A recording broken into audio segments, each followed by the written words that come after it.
in the weekend box office with all the latest news, movies and the magic. We bring it all to you on the Willis Grittier channel every Monday, Tuesday, or Wednesday, whichever day Charles deems to be okay.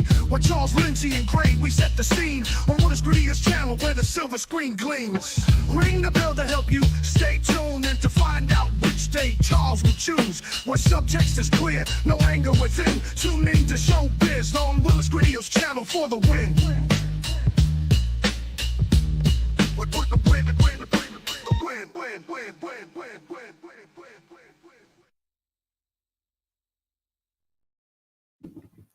Woohoo! Charles chose Sunday for the third one in a row, guys. Look at us go.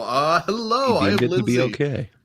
It's so far so good. No one screamed at us to stop yet, so hey, might as well keep going. Not like anybody's telling us what days they watch, though, either. It's also true. We have Jerks. our audience That's a call to action. Yes. tricksy like that. Yeah, come on, guys. We're calling the action. Give us a comment down below, and Patreons too. And I don't know, Loot Crate, is Loot Crate still a thing? Like I said, my name is Lindsay. My 2 cents of nonsense. And to my right, we have the esteemed man of the hour. Starts with a C. Is that I the can't remember sequel his name. to The Woman of the Hour on Netflix? Hi. Oh, look at that reference. Hi. I still laugh at Tuesday on the emoji for Tuesday on the calendar, just rolling its head back. Like, I want to know what is going on in that Tuesday, because that Tuesday's emojis has seen some stuff. Well, He's looking at the dailies for Joker too. Oh, just does not quit. Yeah, Smile 2, 31 complete. Now it's time to go into the cave and film and edit. Ooh. Film and edit. I And love edit. the edit cave. The edit. You want my footage? And you can do it. Sure. You got to hurry. You have a deadline. Oh, jeez. Oh, we're getting ahead of ourselves though, because we got a third compatriot over here who needs to say hello. Senor. Hey, I'm Gray. Yeah, good times. If we go a show without a "Hey, I'm Gray," like, what are we even doing with our show? We're like, why are we doing this? As far as I'm concerned, I want to see how far a spectrum we can get between like super high highs and Grace just stop. like everything's relative, you know, including the box office with some numbers that we have over here. Ooh. As usual, put together by Charles. Thank you very much, sir. What beautifully done. But yeah, like you said, Smile 2, $23 million coming in first place. Estimate. That's true. It could go up or down a little bit. And Wild Robot for I looked it up. The third week in a row comes in second place, which is impressive. Another $10 million. I think they had only a 28% drop. That movie's that movie's not going nowhere. But think of the speed of things not going nowhere. Terrifier 3 with 9 million. The indie darling continues to embarrass the other clown movie going on right now. But just to round us out really quickly, we got Beetlejuice, not going nowhere. He's here to stay.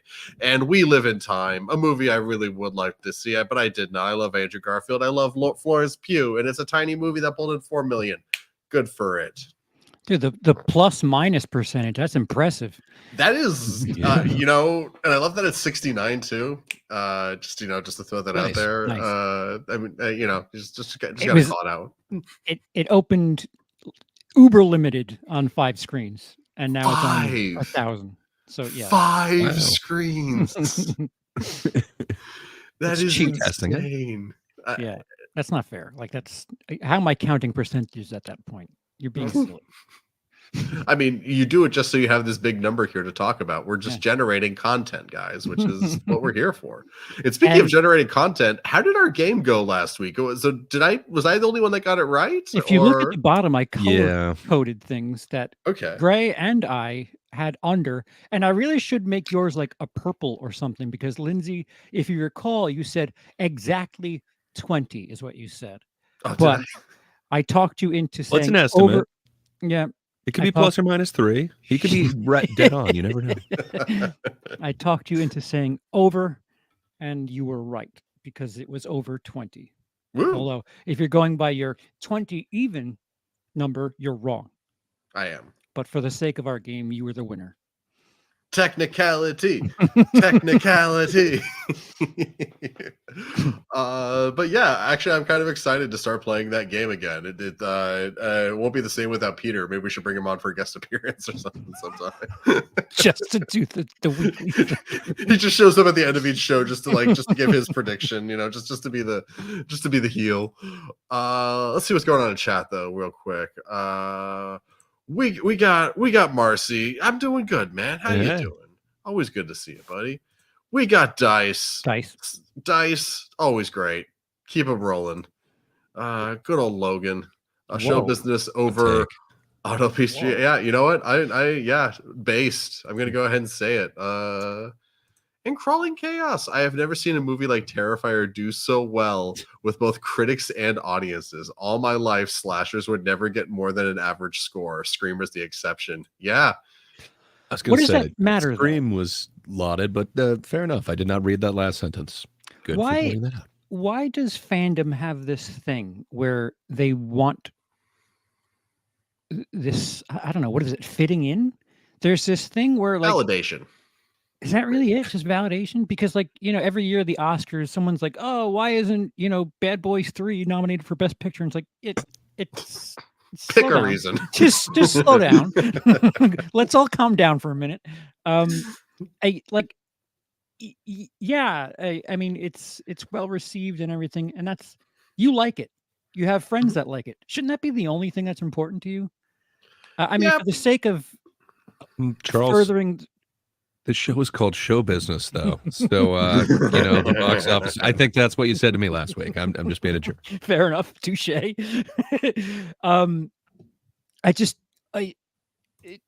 should just not to help you remember matter. Double show business here. Yeah, now you can't forget. We need to give one for Gray down there. He's the only one without a show business right now.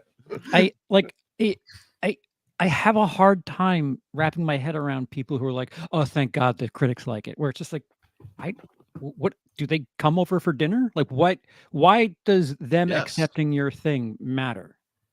Before he died, both Siskel and Ebert would come over nightly, and we'd tell stories by the fire, but only if I agreed with their opinions on movies. What about you, Gray? You got serious thoughts? I'm just over here memeing.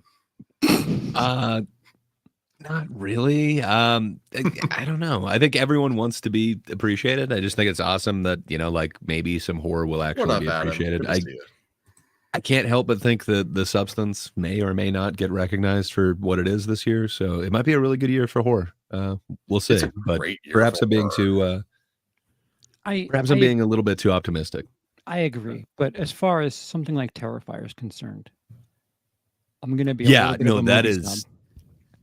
I just think Cronenberg has definitely been kind of lauded before, so maybe we've seen something like that. But yeah, as far as slashers go, and especially as brutal as Terrifier 3 gets, I have not seen something on par with that getting as much mainstream recognition, which is awesome. I've got an abstract metaphor. Let's see if it works or not here. Oh wait, where did it go? We'll just think. In there it is. Step Brothers. One of the best moments of Step Brothers is when they're both just like, do you want to go in the garage and do cool karate kicks? Yep. Do we just become best friends? Yep. Like everyone wants that moment of, oh, you love that thing that I love too? Yep. You want to geek out about it? Yep. And when it's like an official quote unquote, for those that are listening to this and not watching it, I'm doing quotation marks, or people of authority, again in quotation marks, if you're listening and not watching. Are you giving Rotten Tomatoes authority status? No, I'm not, but other people do. So I'm just saying it's maybe there's validation is like an oversimplified thing to go for it, but like, have you ever had that moment where you meet someone and it's kind of an awkward meet, but then you both realize, oh, you also love that movie from 1996 that no one else remembers? Like it's a fun moment, but . Yeah, so do you have moments where it's like, oh, my girlfriend digs this, and my parents and their parents? Like, isn't there some form of like that makes it less cool? Like if we're going to do the fitting in, I don't know. Like it's not very punk rock to be like, yeah, the critics love it. Like I don't know. That's fair. I will put forward because literally this just happened actually just last night. Swiss Army Man is a movie that I highlight pulled. Scott's 914 comment, please. Scott's. I would agree with that. Hey, Mars. No. What about this? The horror community has a low bar for 5 stars. I would put that at the top of a mountaintop and scream it. Yes. I feel like anytime a horror movie gets just any sort of publicity, people really go gaga over it. And it tends to muddy things. Like, remember when it was a really, really, really, really big deal in 2017, and then the sequel came out and it really, really, really was disappointing because of all that like anticipation and excitement. Same thing with Halloween. 2018 made ridiculous money. Oh yeah. And it ended. And yeah. Wait, there was a spoiler? By the way, thank you very much, Marcy. There was a spoiler in the trailer for Smile 2? I have not seen the trailer for Smile 2. Okay. I wouldn't. Wait, that's Paramount. Yeah, it's not Blumhouse. Yeah. I only ever saw one trailer. Great Blumhouse AI. Can you just put that in the back of your head somewhere for sure. the Oh news? yes, we will definitely talk about that. Good call. Here's an interesting one from Jacob. Good old Jacob. What's up, dude? Any appeal to the status quo rubs me the wrong way. I agree. Yeah. If you make something for everyone, you're making something for no one. It's very difficult to, very good to thread that needle. Okay. Endgame kind of pulled it off, but not really. What about Up though? Just saying. I mean, Up is just a good. Is there anyone you wouldn't want to watch Up? It's great. Well, and that reminds me. I was gonna say I know I encourage everyone I know to watch Swiss Army Man, and very few of them do it. But when they do, sometimes years later, they're like, "Oh man, I finally watched that movie you recommended to me 3 years ago. Holy crap, was that amazing!" It's such a fun feeling when you someone else discovers something kind of weird that you like. And I mean, people know Swiss Army Man, but it's off the beaten track a little bit. I don't know. That's all. I'm just trying to reinforce that thought, I guess. Still, I think it tends to give people a false sense of security when there is this, oh, I like this thing, but normally most people don't, but it's getting some sort of attention, and I'm going to suggest it now because people that I wouldn't think to like this thing are paying attention to this thing, and you seem to be a bit more confident with suggesting things. Like you were just talking about Swiss Army Man. It seems to go under the radar because it's kind of a trippy movie. And when I would rather be someone that watches a movie that I did not know about and am thoroughly impressed by than watch a movie that everyone's talking about and being like, what was that? I don't care. Like, why did you tell me to watch this for 6 years? So because it stars Daniel Radcliffe as a farting corpse. What else do you need? I'm speaking generally. I know. Shit, there was a term that Fuego used and I forgot it. Damn it. Oh, for a bias. Which one is the best, Terrifier 3 or Smile 2? From Multi-Topic Talk, member for 6 months. Thanks, buddy. Yeah. Damn, 6 months. Oh yeah, sorry. Right on. I think it kind of depends what you're in the mood for. Yeah, they're very different. I think one of them is a better movie. Well, it depends. FX Terrifier. You guys have seen them both. Camera I work. have not seen Smile 2. Smile 2 for camera work. FX Terrifier. I'd say characters Smile 2 as well. Whoa. But for performances, actually for performances, I go either way. Because I mean, art's fun, and what's her name? The lead is cool, but like the characters aren't as well developed, I think, and I think they really do get pretty well developed in Smile 2. In Smile 2, like I mean, they're kind of developed in Terrifier 3. I don't know. I felt a stronger connection to Pink Power Ranger. I can't think of her name right now. Than to Rose. Kylie, whatever her name is in the movie. Naomi Scott. That's it. All I know is it's not Amy Jo Johnson. That's not anything Granger to me. No one will ever be a Joe Johnson again, man. That girl is an entire generation's first crush. Um, And Tommy was a lot of girls for a generation's first crush. so to what we're kind of beating around the bush with, both of those movies, I wouldn't say either of them are 5 stars. Like, yeah, congrats, we're in the middle of spooky season. Yeah, they're fun. They're a good time. I gave Smile 2 a 3 out of 5. And that movie takes a left for me by about the hour mark, maybe hour 15, maybe. I probably honestly give it like a 4 though. Out of 5? biggest, my biggest really complaint. I did. I really, really did like it. My biggest complaint is that the ending did the exact thing I was worried the ending would do. Since it was revealed the profession of the main character in this movie, I was like, oh, so they're obviously going to do X, and then they did X. But I liked how they did it. I thought it was well accomplished. I'm not sure how if you can actually kill yourself like that. You know what I mean? Like, I'm not sure about the physics of that. I question that, but it was still great for a final shot. And I don't know if they can do a Smile 3 now, but I'd be kind of curious to see what. Say it again. Was it better than Trap? Similar. Yes. It seems like we're treading similar territory in a way. Very. Apparently, I saw the guy who made Smile say on Twitter, he and Knight were both at the same festival where they both premiered, and neither of them knew that the other guy had made a movie about a pop star. So they kind of just discovered together, like, oh, we both did the same thing. Oh, well, not the same thing. That was very different. M. Night's real twist was that he was doing the same concept of another guy's movie. He was ripping off Smile 2 2 months before it came out. Yeah. If I watched Trap and Smile 2 in the same sitting, I'd be like, oh my God, Trap is really, really thin. Yeah. That'd be a hell of a double feature. I kind of want to do it, honestly. Just because those two makes one of them look far more extreme in a direction. And I would say comparing Smile 2 to Trap, Smile 2 is leaps and bounds better than Trap. Well, there's just images in Smile 2 that I know are going to haunt me for a long time. Like, not to get into spoilers, but someone crushing a light bulb. That image isn't getting out of my head anytime soon. That was a great fucking shot. When was the first shown cut? The opening shot. I think it was a oneer for a very long time. I think they might have cheated at one point, but it was a very good oneer. It was a very good oneer.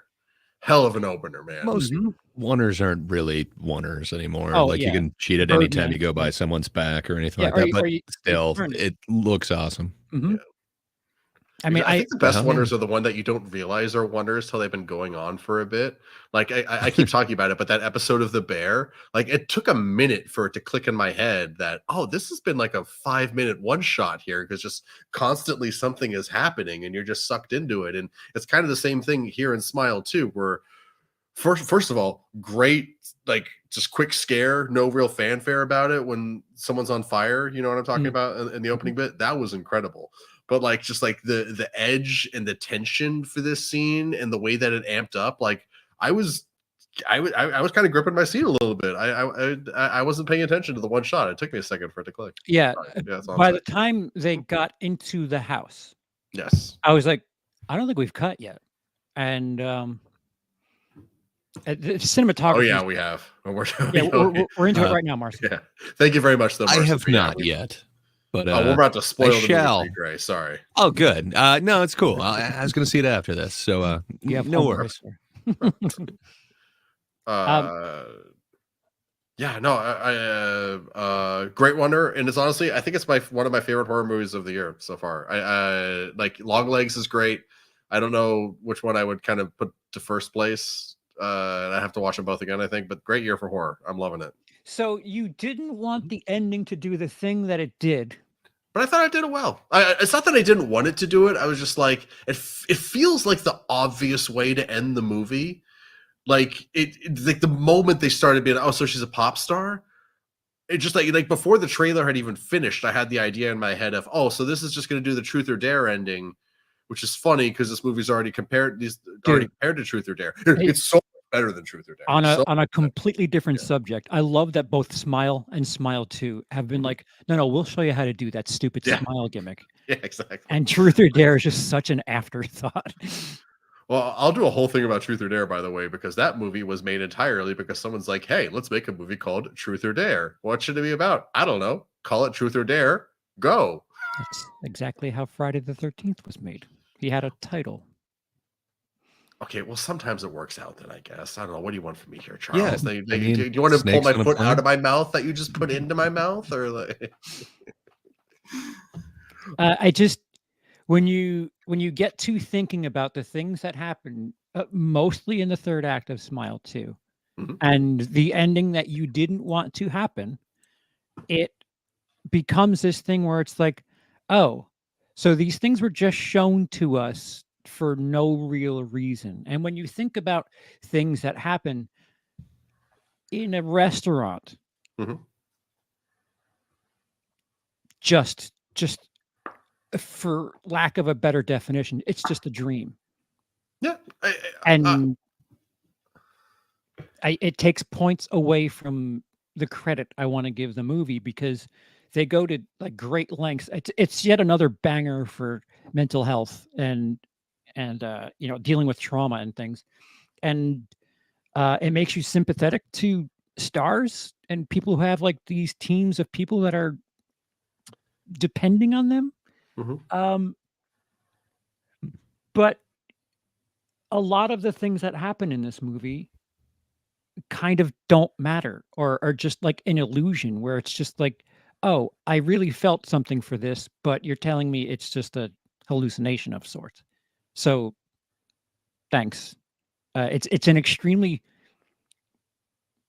it's like a middle finger to the audience where it's just like we need to get an ending here, and it's like, oh, okay, so wait, when did this happen?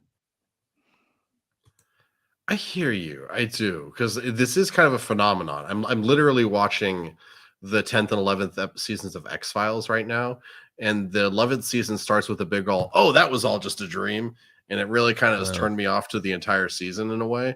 But it worked for me in Smile because I kind of saw it coming and spent like the entire second half of the movie kind of looking for, okay, so when does reality end and the nightmares begin, because we kind of saw that in the first movie, and so I kind of expected them to kind of do that in this movie. And one thing that I would love for them to do it again if we get that third movie, which I think we might. I would They're getting love a to bunch. see the perspective, because like, so there's obviously like the demon can kind of take over your body and kind of like put you on some form of like autopilot. Like if you ever saw Click, maybe it's something similar to that, where like your body has like general responses to things as it's just going through stuff. Mhm. I would love to see the perspective of someone going through that from like their friend. Like, so let's say like, you know, we're doing our podcast and Charles is the demon is haunting you and it's doing its thing to you right now. And it's just has you on autopilot. I would love to see what that looks like from a third person perspective. I thought it's a great commentary on Mhm. what you go through when you're dealing with trauma. Time Oh yeah. seems to go differently for you and you forget certain aspects. Yeah. But having said that, they totally take it away from you because like there's the moment where someone's in a car and driving somewhere and psych, uh no they're not. And I like that emotion just you could get me to feel that without telling me, Mhm. just kidding. This is not real. I hear that. I do. I'm And glad you're again, here like, because my microphone is on, Lindsay. oh, it is, and my headphones working. I guess it's just one of those things that so for me, a good movie isn't like, it doesn't need to be perfect. It just needs to be able to get past its flaws. And I think this is a case where, for me, it's able to do that. Whereas like the X-Files thing that just is doing something similar to me bounced me off completely.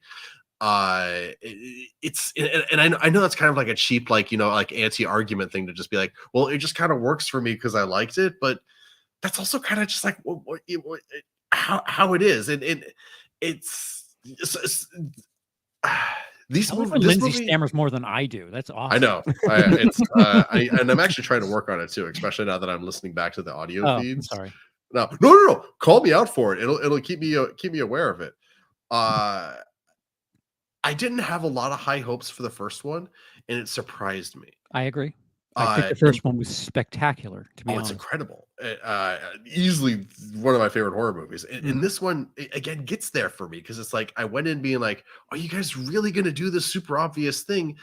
And not only do they do the obvious thing, but they do it in a way that I actually end up liking. I don't know, man. I'm pulling for this franchise. I'm simping for it. It's my Friday the 13th, buddy. It's wow, you're going that far? Oh no, I mean not like literally, but like in the way that like Charles. Can you see them doing the demon in space? I would love to see the smiling demon in space. I don't know. It's just a fascinating concept too, and when you have such a cool idea like the smiling thing that haunts people with trauma, and it's like teasing their trauma, teasing what they've dealt with the smile. I did a whole video about it, and this is my bag. I love this shit. Do you get the connection to the establishing shots of New York upside down? Is it because it's a frown? Yeah, the ghosts or the demons or whatever are smiling, but it's you're actually feeling quite the opposite in that moment. Oh, that's fair. Yeah. I mean, this movie's just great at making you just uneasy, man. Yep. Just the littlest things. Yeah, that's why I'm frustrated because, like, I'm telling you, the first hour I was like, Cody's drunk, and then sure enough, the last third I was like, Cody's right. So I just kind of saw his thumbnail, and he didn't seem to be a huge fan of it. I haven't looked at any it's other. It's okay for him to be wrong. No, I love Cody. I totally respect his opinion. It's totally fine. I dug the first one, so I've been kind of avoiding anything. I did see one trailer, and I kind of have an idea where it's going, and from what you guys have said, I have an idea where the end's going. But I don't know. Do you see this having mass appeal like Terrifier 3? Do you think it's going to have more than more of a drop off? I think Terrifier is still in like the 10 million. This just made 23. Sweet. So I don't know. Do you see it making at least 50% next weekend? Yes. I'd say 60. All right. Like, it is Halloween. Is there another horror movie coming out this week? Is there anything? Venom. What? Yeah, Venom, the Tom Hardy horror flick. Oh no, never mind. Yeah, sorry, Smile. The dark symbiote. It's a horror for the wrong reason. Yeah. Okay, so it's not going to fall off a cliff, but it's going to have a rough second weekend if it's going up against. Well, because Venom 2 did really good as well, too, right? I don't know. I've kind of avoided that franchise. Yeah, I've lost track. Honestly, the first one's not bad. Venom, the second one's, yeah. A friend of mine shot the music video for that, and just like by the end of the day, she's like, "I never want to hear the word fucking Venom again." Oh, the Eminem. Oh wait, no. Yeah. Yes. It's Eminem. Yeah. Yeah. So the second one made 506 million worldwide, and its opening weekend. So I'm assuming even if it does a fraction of that, it's got to be over 23, right? So we're assuming that's going to be number one. What are the early projections? If you can scat, I'll get. Yeah, see if we can pull those up. Because I can vamp for a minute. Because another thing that Smile does that should not work for me and has failed so many horror movies is actually showing us the big bad at the end. Like, so often, actually showing us the monster like that is such a letdown and it ruins it. But the way that this thing is designed and the way that it moves and what it does to you, nah, man, it gets me. I dug what it showed in the first, so I don't know. I'm not sure how in depth they're going in the second. It makes, I won't say much, but I'll say it makes another appearance, and I wouldn't doubt it. Early projections for this weekend for Venom are $70 million. So do you think it's going to have more than a 50% drop then? Like some of that has to be, well, I don't know. If you're going to Venom, I don't know. If it is the only other horror, I think Terrifier and Smile are both going to be doing good this next weekend. But what's the word of mouth on Smile 2? Are people liking it, or are people in my camp or people in Cody's camp? Let's be petty about this. Like chat saying word of mouth is great. Okay. Alex from chat is, but I've seen a bunch of thumbnails where everyone was kind of like smiling, but Cody's he was not. So the mix that I've been seeing was Cody is doing like positive. the hook thing Yeah. from the movie, but like down, but like it was like front over. Well, it wasn't. He was not smiling with his eyes. I'll put it that way. Oh, so he was Mr. Beast smiling. Yeah. So Cody appeared to be on an island, but I don't think he'll be the only one. As far as the Autop stream group, I don't know if Brian had seen it yet, but Cody was, prior to me seeing it, was the only person who really wasn't fond of it. And I'll just keep saying it, man. Like these movies, it just keeps doing things that should bounce me off of it, but for some reason, it keeps sucking me in every time it should be pushing me away. It's a unique phenomenon. I admit that I'm an anomaly. So something that I would say is an issue with this is it's quite serious. Like the subject matter, it's dealing with trauma. Yes. I don't know if it's a horror, like jump scares, even though there are jump scares. Again, while is at like the halfway mark, I'm like, man, this movie's kind of heavy, and it's not very, Nightmare on Elm Street jump scare stuff. It's well, some of the most terrifying things are they just let the camera linger on, like Naomi Scott just like giving this horrific monologue, or her just screaming into the camera because she's in pain. And it's like just hard to watch. Like I've only seen Smile 1 once for a reason. I loved it, but it's just like I don't need to see this again. At least I saw the kill count on it. That's enough for me. There's something to it where it's more like Side Effects. I don't know if you've seen that with Channing Tatum and I don't think so. What's her face? Elizabeth Shue. Nope. What? Elizabeth Berkley. Elizabeth Hurley. What? Why are we going Elizabeth's here? Eliza Dushku? I mean, as long as we're Eliza Dushku's good. Eliza Doolittle. I mean, that's a character, not an Side Effects was a bit of a trippy movie about someone who had mental health issues, and it starred the young woman from the American adaptation of Girl with the Dragon Tattoo. What was her name? Blanking on her name, but I know who you're talking about. Not Saoirse Ronan. It doesn't help. It's a weird name, though, right? Yeah, her and her sister are like Rooney or something. No, Rooney Mara was the original, not the. Rooney Mara. Oh yeah, you're totally right. No, Gray's got it. It's Rooney Mara. Rooney Mara was in Side Effects. Oh, cool. Thank you, Adam. A little late, but thank you. Well, we're delayed. He was on time. Right. We just are in the future. There's things like that. There's things like the other Soderbergh movie where he filmed it on an iPhone, and it takes place in a mental facility. I don't know about this. That sounds what the hell is that one called? Yeah. God damn it. I didn't end up watching that one. It looked a little too intense for me. That's what I'm saying. Like this kind of is along those lines where it's just like, this isn't like thrilling the way I would go to a movie a week before Halloween to be like, yeah, rah, let's get scared. This is a movie where it's like, I'm not going to sleep tonight, and it's not going to be like a fun thing. It's going to be a problem. Okay, I'm kind of excited to see this now. I didn't really want to sleep tonight anyway, so let's do this.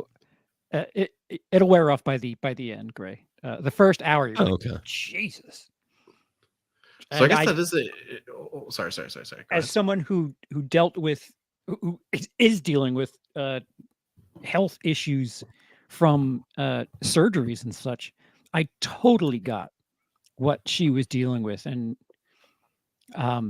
first of all, being addicted to Vicodin, you little thing, you. But having all of that pressure on her, it was unique, and I felt like they could have gone harder, but they did enough to get you to understand, like, if she fucks up, they are thinking something else about her. And she's not just crazy. She's just either high, or you can blame it on drugs. And I think that was a nice little backdoor for some of the way other people were reacting to her. Reminded me of the Evil Dead remake. Yes. Exactly. Right.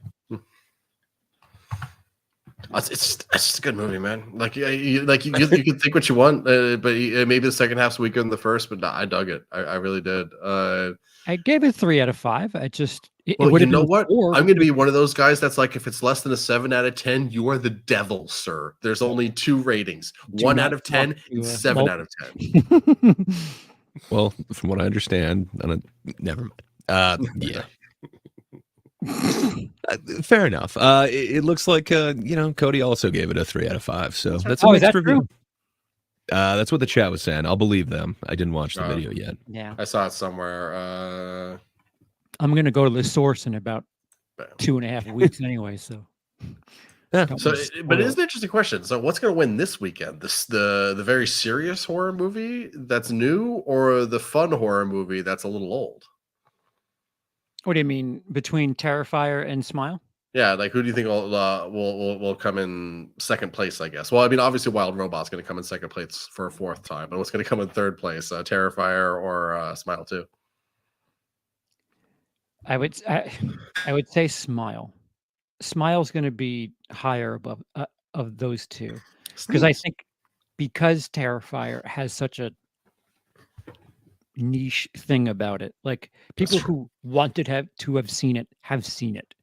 I don't think it's one of those things that word of mouth is going to get people to go to the theater to see it. It's one of those things that word of mouth might get people to rent it. It might get more eyes on it, but yeah, fair enough. But I mean, it's Halloween weekend, so I think the positive word of mouth wouldn't hurt it. I don't know. For Halloween, do you want to go see Wild Robot, or would you rather get scared? I want to go any see of that the positive. Oh, sorry. I was just gonna say any of that positive word of mouth I think could lead to a more lucrative like Halloween weekend. But aside from that, it'll probably drop off. And I feel like everyone's going to be singing "It's a Terrifier Christmas" this year. So I mean, like, I wish I could have heard the rest of the lyrics to that clearer. It was just a little too much going on. I'm just dumbfounded that Venom is supposed to make 70 million this weekend. People love this franchise. I mean, it could be wrong. It could be the next Joker 2 and it makes like 10 million or something. Dude, the first 2 did very well. I'm taking the under, and I'm gonna refuse to be shocked when it like pulls in 90 million next weekend. Because I don't want it to win, so I'm going to take the over because I seem to be wrong on everything. So I'm going to go over, and I'm pretty sure it's not going to go over 70. But let's see. I'm going to say 69.999999999. So under is what you're saying. Nice. No, I'm just kidding. I just want to make a 69 joke. I'll think about whether I'm going to go over or under in a minute here. And when I get to the UK, everyone, we're going to have like little segments and things, and over or under, it's going to be its own little. Well, it's going to be a drink break for us on screen. Hell yeah! It's got a point with it, like a theme song and everything. Some production, like that would be nice. With the way that like everything has gone with the box office this year, I have no idea. Like they're saying there's positive early reactions for it, which are awesome, but I don't know. This is at least striking while the iron's somewhat still hot, not like Furiosa or some of those other ones. They're keeping their paperwork current. That's all they're doing. They're just, we got to do this before another Spider-Man comes. That's all they're doing. It's not like Beetlejuice. I'm only saying it twice. But, that's what, like 1980, whatever. So what is that, like 30-something years ago? A lot of these are a bit older. Same thing with like Furiosa. Like, what is that, 9 years or something like that? I don't know. Of all of them that kind of flopped or didn't go nearly as big as it. Well, never mind. I guess Joker 2 just throws a wrench in all of that, seeing as how it's only been 5 years or something.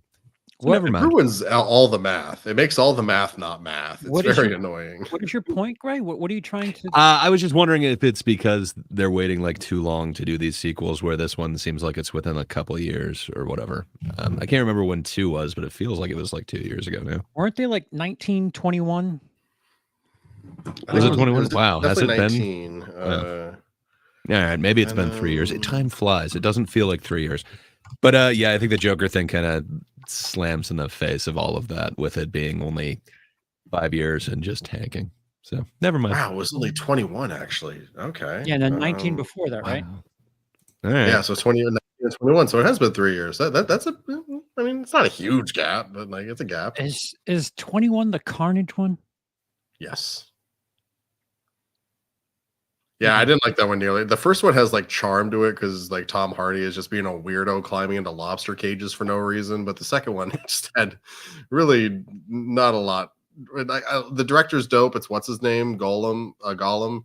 That's cool. And I guess I liked how much the second one really swung into them being like a gay couple, kind of. That was kind of cute. I don't know. It just didn't work for me though. Andy Serkis, that's it. Thank you, Adam. Good old Andy Serkis. Yeah, I don't know. So, can you show the top 5 again, please? Just because you said please. So yeah, so the Wild Robot edged out Terrifier 3. And both have really decent numbers as opposed to the previous week. Wild Robot down 28%, Terrifier 3 down 51%. Wild Robot is currently available to rent on VOD, as is Beetlejuice, also with a pretty low previous week drop off. What were you going to say, Lindsay? The second and fourth place at the box office this weekend are both available on VOD and streaming. Yes. That's insane. And so there is a theory out there that there's enough of this happening that it's affecting Terrifier 3 numbers, that people are buying tickets for Wild Robot and going into Terrifier 3. And apparently what they're arguing is Terrifier 3 should be in second, but isn't because of false ticket purchases. Maybe with it being like 10 and 9 million respectively, like there's a percentage of that. But if you look at like the $1 billion ones from this year, most of them are these kind of, animated full family movies. What was it, like the Panda one, Despicable Me 4 and Inside Out 2 or whatever? Yeah. Yes. Yeah, and the ultimate family movie, cute, Deadpool Wolverine. Come on. I wasn't counting that because of the rating, but yeah. I mean, it's a robot Meeseeks that's saving animals. Like it's totally family. Everyone in the family would love that. Who wants animals to not be saved 100%. By a robot? Come on. And like I am definitely guilty of, oh God, I need to go watch a Dinesh D'Souza movie. Well, I'll just buy a ticket to Everything Everywhere all at once and go into the Dinesh D'Souza movie. We will never have anyone from NATO on this show thanks to that admission, sir. I apologize. I mean, hey man, Just say your uncle has done it, you stupid idiot. I'm just saying it happens. Know a guy. It's a little more difficult these days because you have to like get a ticket for the Dinesh movie, cancel it, but you need to see which theaters it is. Stop explaining how to do this. I think you also need to kind of know what seats are open. Most of them are assigned now. That is why I think it's a bit harder right now, is because a lot of theaters have specific seats that you have to buy a ticket for. I mean, not like some 18-year-old kid is going to check every theater to see that the seats are what they are. But I don't know if it's enough to cause a $1 million swing in two directions. I mean, it's estimated, so who knows? It could just be like a couple percentage points, or decimal points, but maybe that's enough to swing it. But I can't think it's that huge compared to all the other, major $1 billion ones this year. Well, how much did Joker had like a 3 million, 4 million between its estimates of what the final numbers were? Wasn't it something like that? Oh, that's what you're talking about. I was like, yes, it made $3 million. Okay, it's not doing well yet. I'm just salting the wound over here just for no reason. It's a misunderstood film. Okay. Sorry, no, I'm not being that much of a vindictive dick yet. Maybe later. Yeah, I think the estimates were off by like 3 million. I don't know if they would do that with I don't know if there's like a 3 million% error or whatever. Joker was estimated to make 40 and it actually made 37. It's it's a lot. Usually, if something is underperforming, it's a little bit harder. Like Joker might be in 7th when all is said and done this weekend. Oh, that'd be incredible. Where's I'm that glad right it's now? still in the top 10. 6th. You know, 6th if you with- want to see it now, because I don't know how much longer it's going to be in there. Isn't it already? They're already talking about putting it on streaming. I think. I think could be we've wrong been about talking about it. that. We've been talking. Okay, I apologize. It lost 1,200 screens last week. It's now on 2,800. As of right now, the estimate for the weekend, it's in 6th with 2.18 million, ahead of Piece by Piece, which is in 7th with 2.10 million. So 80,000 Yes. difference.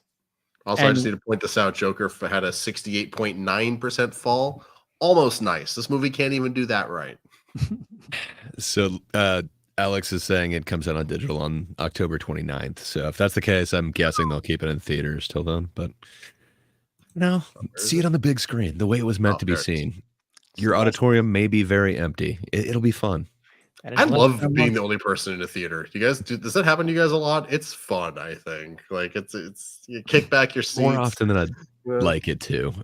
It's weird because like we used to have like the big like stadium seating or whatever. They knocked all those out in like almost all the theaters now and have the luxury recliners, the couches and shit. but they're still not full. And it's like, what the hell? So I don't know, man. I like it, but I don't like what it means for the industry. Yeah, it costs the theater more to run that bulb for one person than it does. Right. They should just tell you to leave. Like they should. I mean, just tell you to leave. Yeah, it's as far as being a business is concerned, you're losing money by showing a movie to one person. You're losing money with all the electricity you're just dumping. That's actually pretty funny. Well, one of my favorite movie going experiences ever was God's Not Dead 3. I was the only person in the theater, and so I was actually just live tweeting the entire time. I had like the experience just because it's God's Not Dead 3. I don't need to pay full attention to it. This is the episode where Lindsay talks about how he is the problem every time when he goes. I'm just admitting it. I'm just coming out and admitting it here, guys. I'm the summer of Brat is not over, and I'm going full Brat here on Show Business here. Okay. Wow. Second screening in a theater. Wow. Wait, what?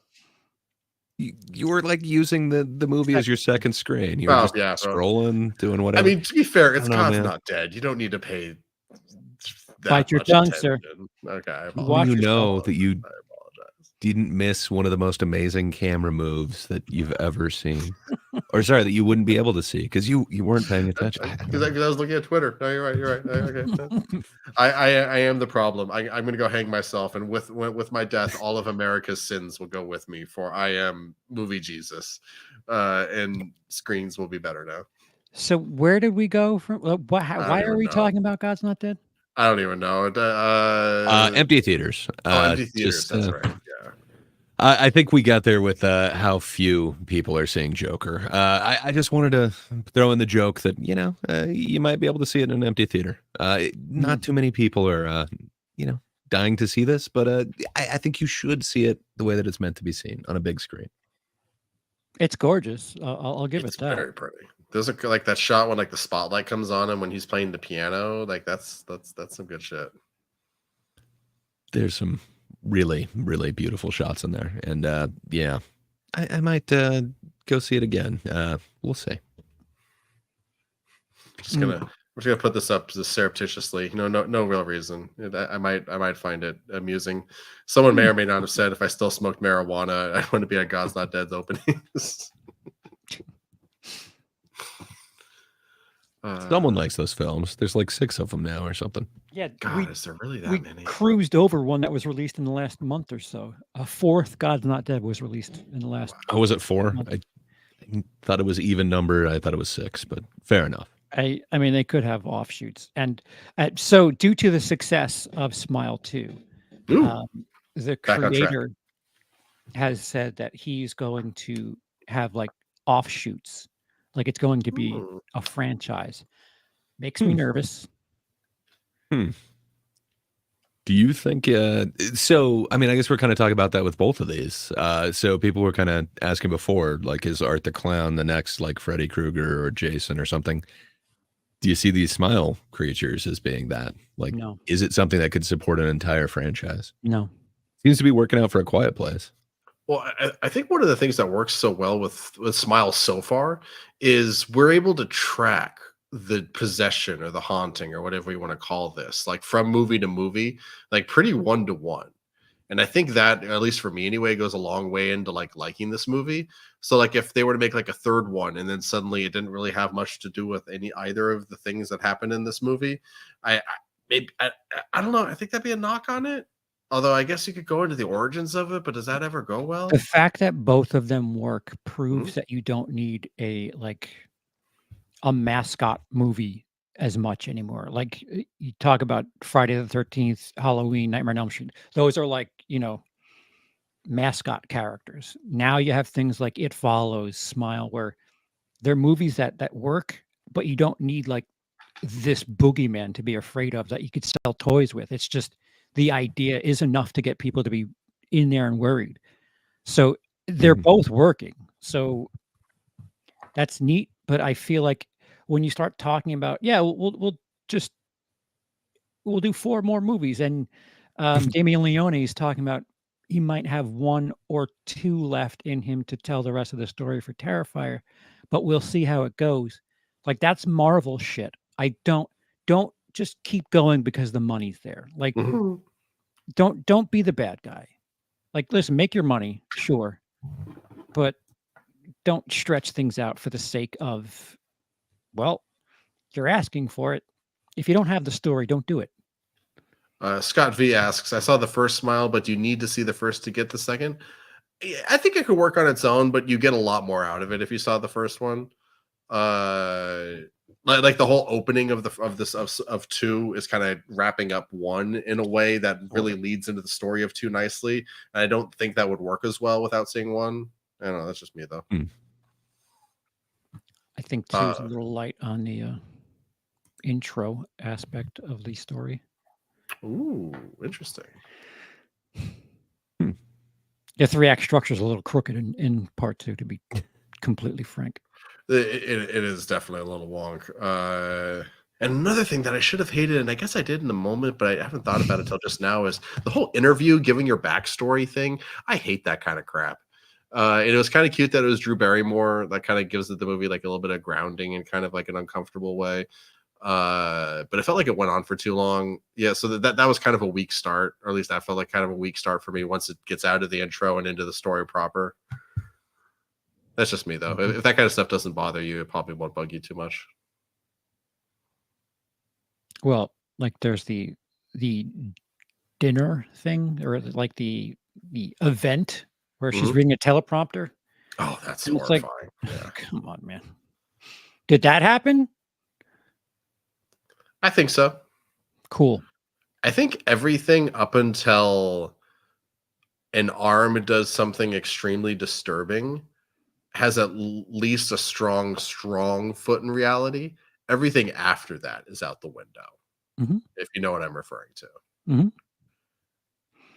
But God, that sequence leading up to that arm, man, like the whole swarm of people when they're like moving down the hallway, and it's like that sequence really got me. Like there's something it looks about fantastic. I think a lot of the shots are really good, but as far as the story is concerned, I just no. Explain to me why this is the way it is. That's totally fair. That's totally 100% fair. I'm not going to argue against that. Smile 2 versus Terrifier 3. What were we talking about that we descended into this again? What's going to do better, the serious horror or the more fun horror? No. They're making more of these. Oh, yes.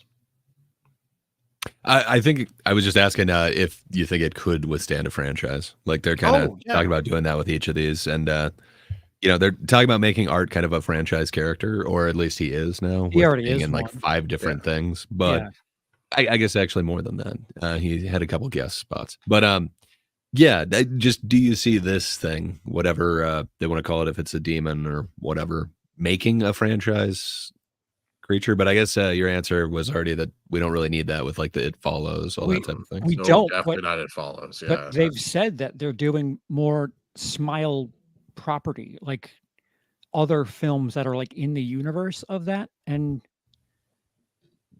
kind of makes sense. I I mean, they're probably doing that with A Quiet Place, right? Like the prequel thing seemed to work out decently. So I'm assuming we're getting more that are just in the world. it's weird because it shouldn't work. Like you think about like Ring, the Ring sequels are just terrible. Rings is unwatchable. Yeah. Dude, the Grudge remake was atrocious. Okay, for the record, that's got Buffy the Vampire Slayer in it, so it has a soft spot in my heart. No, the one with the one from 2019. Oh, the more recent remake. Yeah. Fuck that movie. Yeah, fuck that movie. Yeah. Okay. I was about to say. Kind of a. Go ahead. Sorry, I didn't mean to cut you off. I just Jacob's kind of comparison. Terrifier is more like a modern Friday the 13th. Smile is more like a modern Final Destination.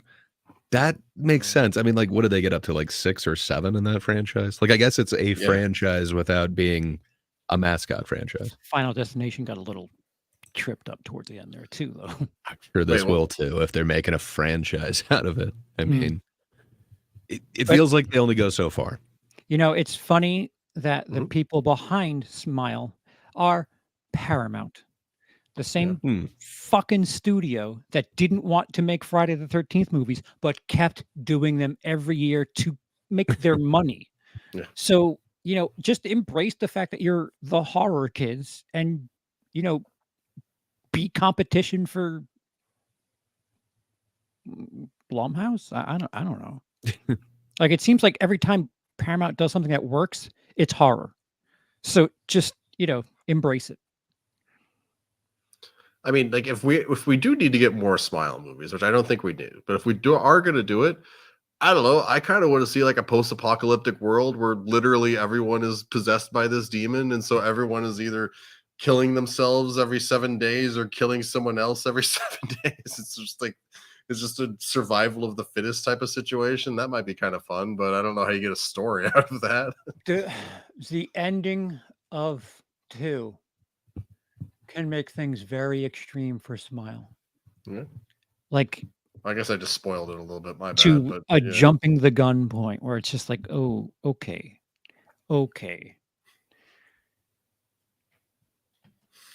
Thank God Gray didn't seen it.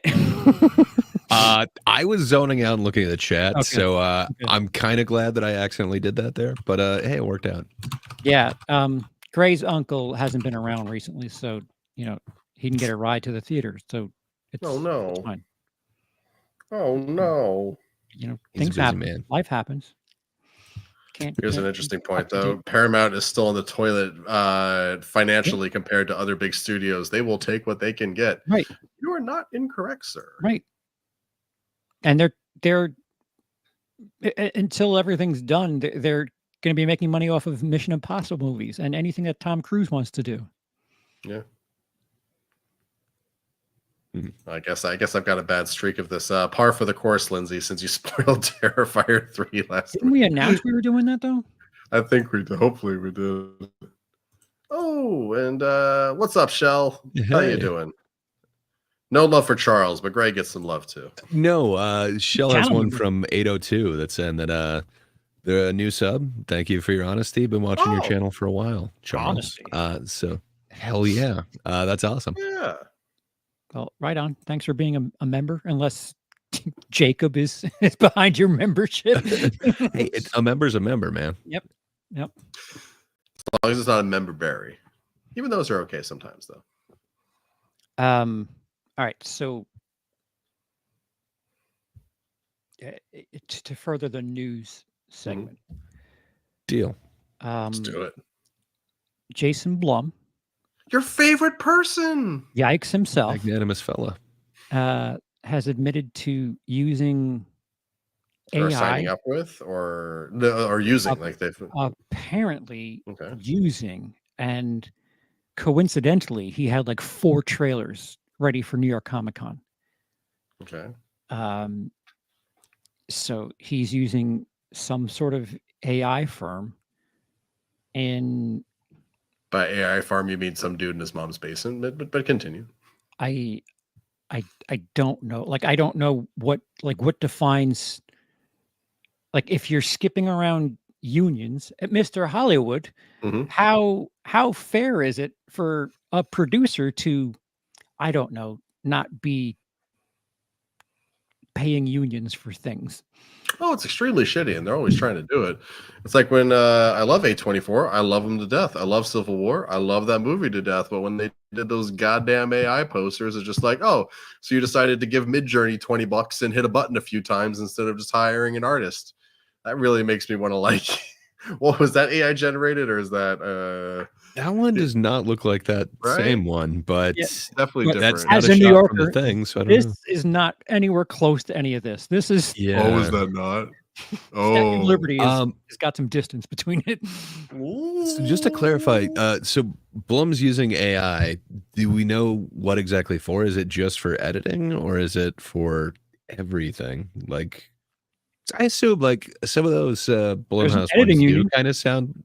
did the AI Uh, write imaginary? I would update that system. Got him, Sean. I could definitely see them using it for like, hey, give me a list of like prompts of like blank Oh, meets yeah. blank type movies, and it's like, yeah, that makes sense. Like that looks like what they're doing. But is he talking about going like way further than that? Like they're actually using it to edit and stuff? I 'Cause it don't. feels like you could train it to spoil a movie the way that they do with their trailers. Their trailers are Oh, awful. definitely. They Awful. they feel Lord. if not AI generated, AI directed, if that makes sense. Like, but the way what you said, Gray, that's how I think AI should be used. It is a great brainstorming tool. It's a great Cool. here's some words, give me a picture. I think that's fun. There's uses for AI, but they should never be to replace someone's job. You know, And I would that's me. almost, Yeah. I would be supportive of, like just kind of wincing and being like, all right, pay a guy to be the fall guy and be like, hey, go look this up. If the shit hits the fan, you're a union guy. We're telling you to do a thing overnight and you're going to, however you do it, come back with something done for me tomorrow. I'm not telling you how to do it. But if we find out you're doing AI, you need to take a fall for us. Yeah, we're not getting any sort of people to interview on this channel ever, by the way. Definitely not. With But all no, these shortcuts we're telling everybody to do. That is I- a bit more respectable for a company like Blumhouse. Like if Lindsay, you said, you know what, I'm gonna try to make a movie. I can't afford a crew, this, that, and the other. I'm gonna have AI do some of it because I only have $50 to do it. Hey, right on. But when you're Blumhouse under the Universal banner, it's a little frightening. Can you focus, sir? sorry. Huh. Yeah. So does it seem like he's just cool with it carte blanche? Like just any essentially anything that can be done by AI is fair game? So if you have an understanding of Jason Blum thus far, how would you define Jason Blum in the movie making universe? Well, he's not so Always much. look. It seems more like product over art. It's more how can we do this like cheaper and make more of a profit on it? And what were you going to say, Lindsay? Yeah. No, the same thing. He's just about like, okay, so here's $20. How can we make this 500? Yeah, he's like a mega coupon guy. And this feels like cheat codes. And I that's what respect feels it, like. honestly. I love the fact that he's out here financing 10 to 20 movies a year that cost $5 to $10 million to make. Most of them are crap, absolutely, but the ones that are good are pretty dang good. And he's gotten movies distribution like whipped out, and so I think he's generally a net positive for the industry, but this AI crap really kind of goes back on a lot of that. I think I wish people would adopt his model more. Like I would love to see Disney approach making some Marvel movies for a few years with a Blumhouse model of like, here's just $5 million, here's $5 million, here's $5 million, go make something. I think that could be interesting. Yeah. But how about here's $100 million? Bring me back at least 5 movies. that'd be interesting. That'd be Not interesting. here's $100 million. We'll give you another 400 once you get the actors in. Yeah. I get it. It's a business. Like this show is called business for a reason. Like you need to be making money. It's also called show for a reason. The show isn't really the most important part. Now, if we were to go with the how instead of just drop the S, so it's how business. Now we're talking here. If we're being honest. Sorry, I just got completely distracted. Do you need a cookie or something? Maybe. I think I always need a cookie. I'm just noticing people in the chat. Like my brother's in the chat. What's up, Lucas? Zaynep's agreeing with me. Probably didn't pronounce that right. Not the best. Not right. Hang your hat on. I'm just gonna move on. But still, hey, I got agreed with. That's all I care about. How about you, Gray? What's something someone can agree with you on? Hitler agrees with me, so it's Well, yeah, you're a good painter. I don't think I could beat that. I don't know. I guess I've got a weird view on the whole AI thing. Like, I think there's certain things that it really comes in handy, and it can be like a shortcut of a tool. But a tool, man. Yeah. So like in music, we kind of had things like this. Like you've got a program that's like quantized, so it can literally grab every like note that like a drummer or anybody else played and put it perfectly in time. But then that sounds a little bit weird. So then we've got another program called Humanize, and it just takes them and just randomly kind of puts some of them out of time. They're kind of cheats, but you could painstakingly go through and put everything in time and then figure out like, okay, that sounds a little robotic. So let me move each one of these. There are things like that like I don't think it necessarily is like, should you pay an engineer to go through painstakingly every single track, every single mic on all of the drums, every single other instrument there, and just make sure everything is in time, or use this program to kind of do it? To me, it makes sense, but yeah, it sucks if it's definitely going to cost people their jobs. Like, I think use it as like a draft for one of those posters or whatever, and then have an actual human like touch it up and make it not look horrible. What about this? What about this? Considering how beholden they are to unions, charge them some sort of tax. If you're gonna, you could use AI, but you're paying taxes on it. I'd have to be pretty hefty tax, I'd say. Like, I mean, you're doing it to cut corners. So have it be a thing where you're like, I could hire a human, or I can get it done in 20 minutes and pay a ridiculous amount, like, or pay a human to do it in 20 minutes. Well, what's the red letter media, the triangle of production? Like, you can do it fast and expensive, or cheap and you know what I'm talking about? Fast, like, good, cheap. Yeah, you can't have all, good, so you got to kind of choose where it is on the triangle. I understand what you're saying, Charles. It's just I think the government would then have to have like its hand, or whoever is doing the taxing, so the government would have to have like its hands in every facet of the business to know, like, well, but you would need this long to do this type of editing. You didn't take that long. You didn't pay somebody, so you need to be taxed on that time. I just think it would get weird. Yeah, no, I get it. I just think it's funny that the entertainment industry thinks of itself as art, but when it comes to making money, suddenly things need to be fair. So, okay, you hire AI. I'm going to have AI tell me what your movie is in 2 minutes. And I'm not going to watch your movie. So I don't need to pay for your stupid fucking computer project. Now, how do you feel about AI? Maybe we are being kind of dumb. Maybe we should be using AI to like write reviews for movies and stuff. Like, my opinion is, give me just 1 second. Okay, here's my opinion. Guys, we should start Roger Ebert resurrected reviews.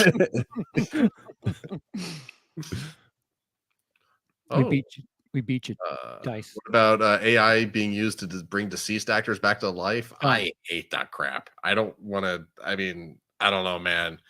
Has there been a good use of it yet? I don't know. What are your guys' thoughts on that stuff?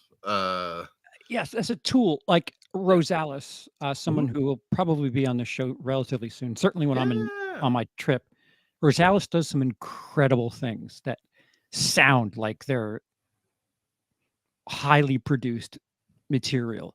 Cool. And the only reason he does those things is because he has access to, like, he doesn't have access to a full band and all this other shit, so he can't afford it. So that's why it makes sense. Like, if he didn't have access to it, he wouldn't do it. Whereas Hollywood, if you didn't have access to it, you'd still find a way to do it. So I feel like if you're going to do it anyway, you're screwing somebody over if you're just like, all right, well, computer do it. And then I would say, okay, why do we need 6 producers on a thing then? Especially if a computer's writing it. Absolutely well, right the about the computer 6 gets producers. credit now. Once more. Also, Maybe my brother coming in computer here. can be one of the producers. That would be Yes. great. Like, just Yeah. give ChatGPT whatever iteration of it. You know, it gets That is my producer credit counter. on this one.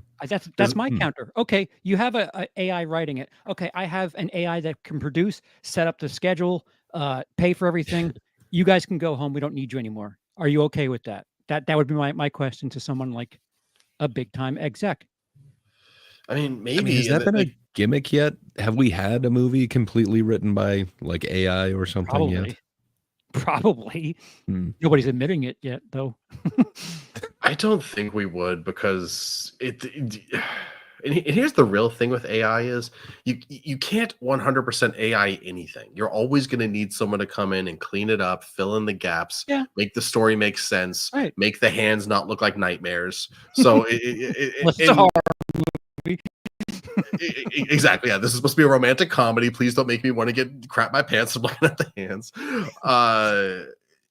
So by swinging into AI super hard, all you're doing is creating a market for AI cleanup artists. And what prices are they going to ask? Are those prices going to be reasonable, or are those prices going to be insane to make up for like all the other work that they lost? So it's like you're not spending money here, but now you're spending money here. And are you actually saving money, or are you just moving it from category A to category B? I guess would be my question. But yeah, this gets into the business area and less of the show area, because you're not making art anymore. You're making money. Yeah. So it's stop giving awards away, because you're gonna have robots vote on what should be best picture now. Like it's not art at that point. No, you're not wrong. Good silence, guys. Thank you. No, I know that was a heavy thing you just said there. Like, I was just finding a way to wrap it back to Joker 2. What can I say? I mean, they went heavy into the art and not into the business side of it, and disastrous results. Indeed. I will say that Joker 2 in parts felt like AI wrote it, but maybe that's just me. Ooh, ouch! I'm kidding. I don't actually. It's already dead. The hands look great. Okay, I don't know what you're talking about. Yeah. So I spent a lot of the summer actually doing research into AI video, and for a video that I never ended up making. Maybe I'll make it now. But and once you see this, you can never unsee it. AI at this moment in time is not capable of generating 2 characters sharing a frame, having a conversation. That is beyond its scope. For now, but like, for how long do we have to wait for it to be able to do that thing that I just said that I would describe as the bare minimum in order for like things to actually want to use this to like really generate stories and stuff like that? Like, if you're not able to just show me 2 people just saying, "Hey, how's your day? Good. How's your day?" What use is this? This is the part where it comes to, for me, it's all scammers and grifters right now. Because like, if the point was to push the tech, they'd wait for the tech to be in the place to do the things they're claiming, but they're not waiting for the tech to be there, and they're pushing it now because they want to make money off of it while it's new and exciting now. I don't know. The tech's going to be there. Like, it has gotten so advanced within like the last year compared to where it was like a year ago. And man, I've seen so some of my friends are really good artists with it, and I mean artists with it. Like, they go in and they generate like just for instance, like just different finger whatever features just to make sure that it actually like makes a hand, and then they're able to do multiple faces, but it takes multiple passes. It's not just one pass and you're good. Yeah. The video is going to take a minute before it gets there, because now we're talking that same thing that you just did with one frame, but you're going up to what's 4K now, whatever they're pumping those out.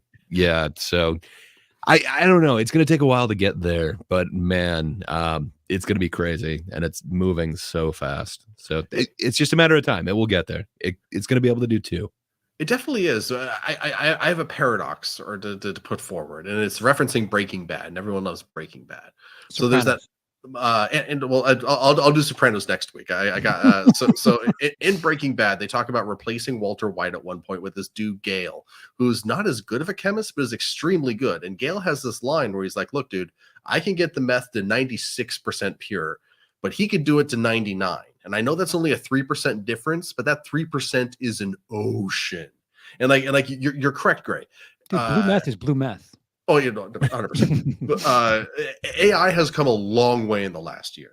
It's gone from 80% accurate to 90% accurate, which is definitely doable. But going from 90% accurate to 100% accurate is much more difficult than 80 to 90.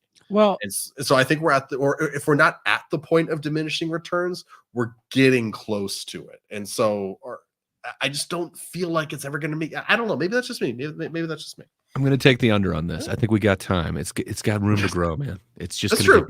So as long as the world doesn't end tomorrow, we do have time. November 5th it'll end. Gray, bringing it to music, which something I guess we've all kind of dabbled with the AI music. Like you could type in a prompt and have a song in about the amount of time it takes to play the thing. It'll have a full song for you. For sure. How which is convincing? Crazy. Yeah, how convincing and or scary is something like that? How they've kind of perfected music already. What's up, Jacob? Thanks for being insane. Here. Yeah, what's up, man? We all thank you for your producing of the show and memberships. Executive producer Jacob Benson, thank you. yeah. Everyone, round of applause. Yeah. Everyone watching right now, clap for Jacob. It is our Jason Blum. It is actually. Same initials. I think ours is so. Better. It is, but go ahead, Greg. It's true. So much better. Doesn't spoil things with the trailers.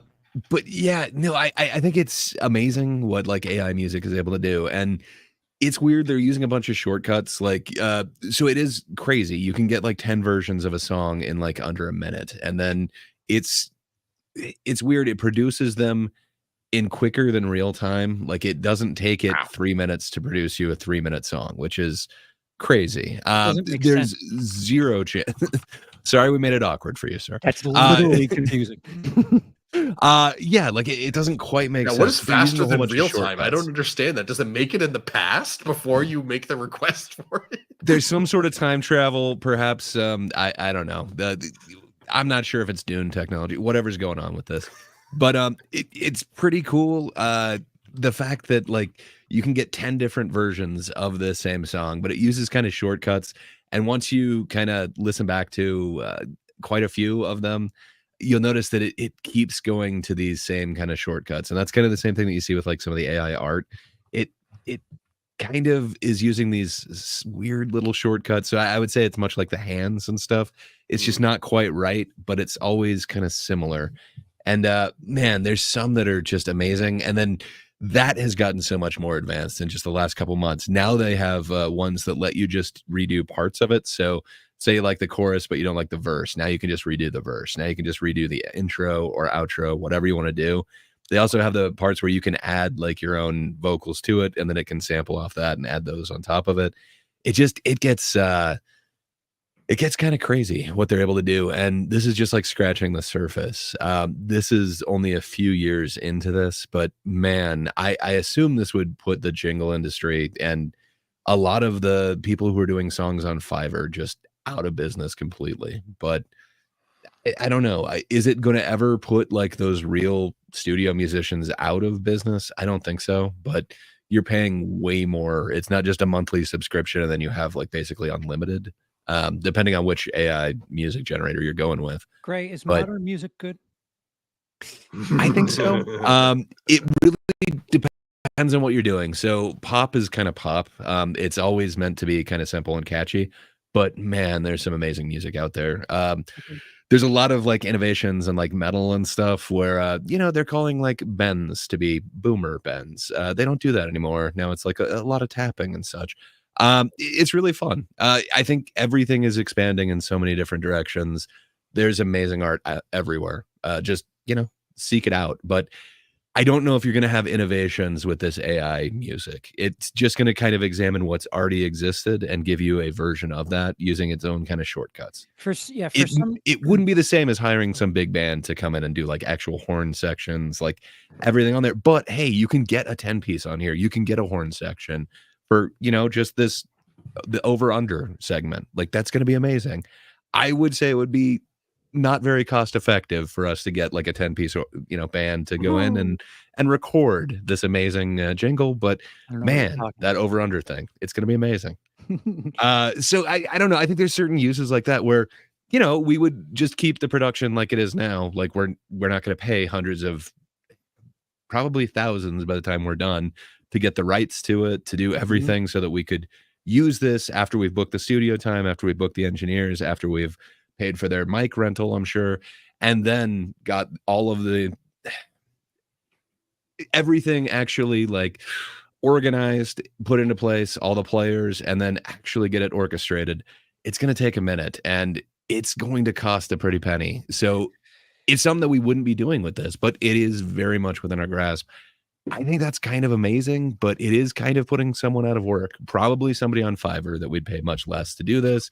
They'd probably do it with a 10-piece, virtual instrument band on their computer, but it's way quicker. I feel like, and you get 10 versions of it.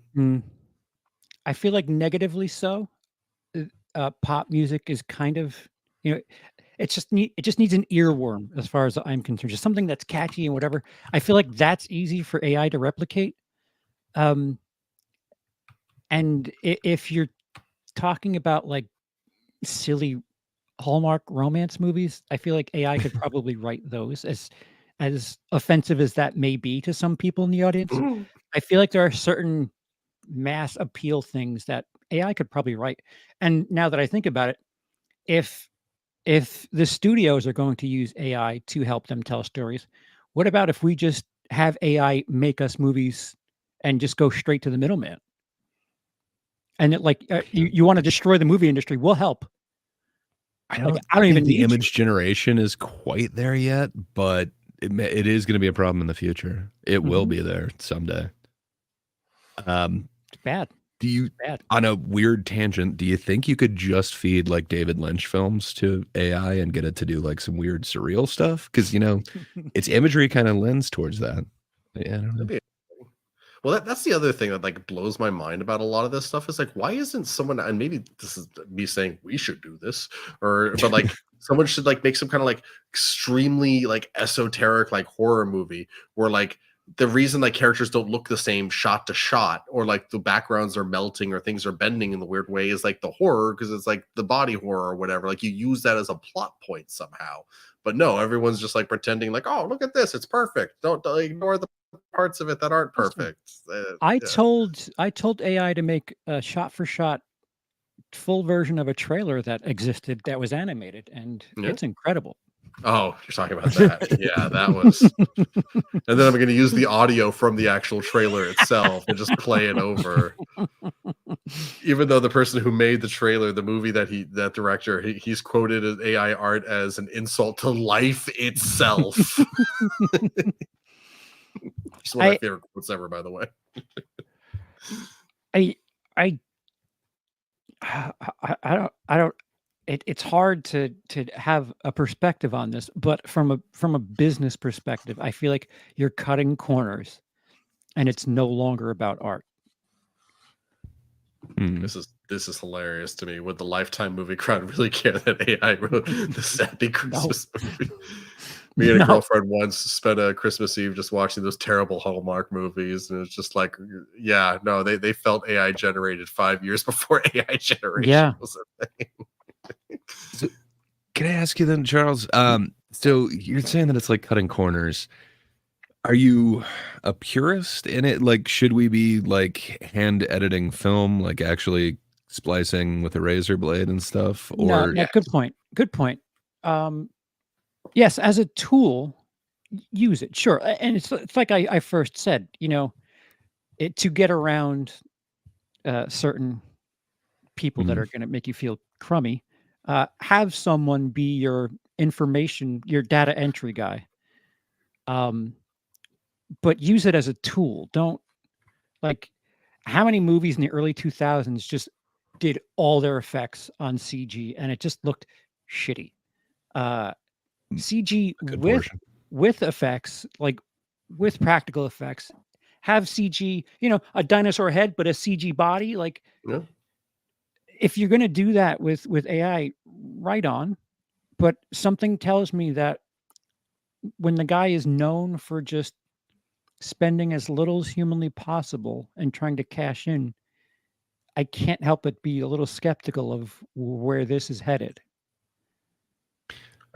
Charles, I think it could be said the film industry largely wasn't about the art for a while. I agree. I certainly agree. We're just accelerating the rate of it not being about art. Jason Blum is definitely not about the art. He just incidentally every now and again makes art. Oh, actually, what's that quote by that Disney executive? Fire Kathleen Kennedy? Well, give me a minute here. Let me pull something up here. Gray? Yeah.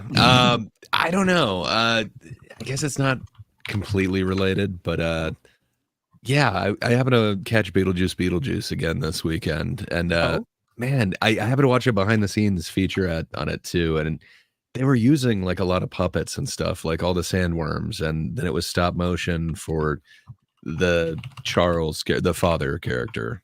So I don't know. It was weird. It didn't come off the same to me as before. It almost just came off as like I don't know if I'd call it just mediocre animation, but like it didn't read to me that they were actually using miniatures and puppets and stuff. I don't know. I wonder if the trade-off is kind of worth it with the way that it's reading on these new cameras and the way that they're kind of doing it with digital. It doesn't look that far off from doing like digital effects. It looked a little different, but I could have sworn the whole father part was animation, but seeing it the second time, I was like, no, that is miniatures. Like it's no shit. That's interesting. Yeah, it's kind of so I don't know. I wonder. I feel like AI could probably do something that looked similar to that. So again, we kind of joked about it prior, and we're in the future. We've been discussing it for a while. Once I get situated in the UK, we're probably going to try to have AI take out all of our ums and uhs, and there's a program that apparently does that. And for audio listeners, it'll be a bit more different, unnaturally trimmed. So we're using that same stuff. I just feel like there's a difference between us who are playing to 20 people a week and Jason Blum, who's getting the rights to The Invisible Man and Halloween and things. It's like, okay, there's a bit of a difference. Are we excited for how the werewolf, the wereman, whichever the Lee Winnell's next movie? Kind of. It keeps getting pushed back. Like, wasn't it supposed to already be out? Now it's like next year. Werewolf? I think it's January now. That's the one. Yeah. Yeah. And I don't know. I got a quote here, by the way. Oh, go on. Sorry, everyone got robotic for a second there. You got a quote? No, yeah. Okay, so we have no. This isn't the full quote. I can't find the full quote, sadly. But here, we have no obligation to make history. This is Michael Eisner. We have no obligation to make history. We have no obligation to make art. We have no obligation to make a statement. To make money is our only objective. But I can't find the second part of it, which is annoying, because the second part of it is, but in the process of making money, we will occasionally make history, we'll occasionally make art, we will occasionally make a statement, so that they are connected, even if it's not the goal, which is, I don't know. Well, we make product. Occasionally it'll be artful. Yeah. You're competing with a hell of a lot of stuff that are entertaining people now. It's true. And we don't have an obligation to pay for your shit. It's just the competition's way stiffer now. And Gen Z they'd rather you be on their phone right now. So best of luck. I thought about half our audience is on their phones right now. No, I'm kidding. Half. Everyone's definitely paying attention to our dulcet tones. Some people are very like with rapt attention right now.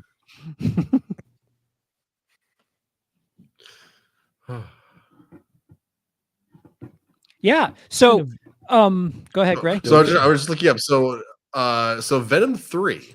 Do we have any hopes for this movie being good, or is it just going to be like? Because the trailers are confusing as hell.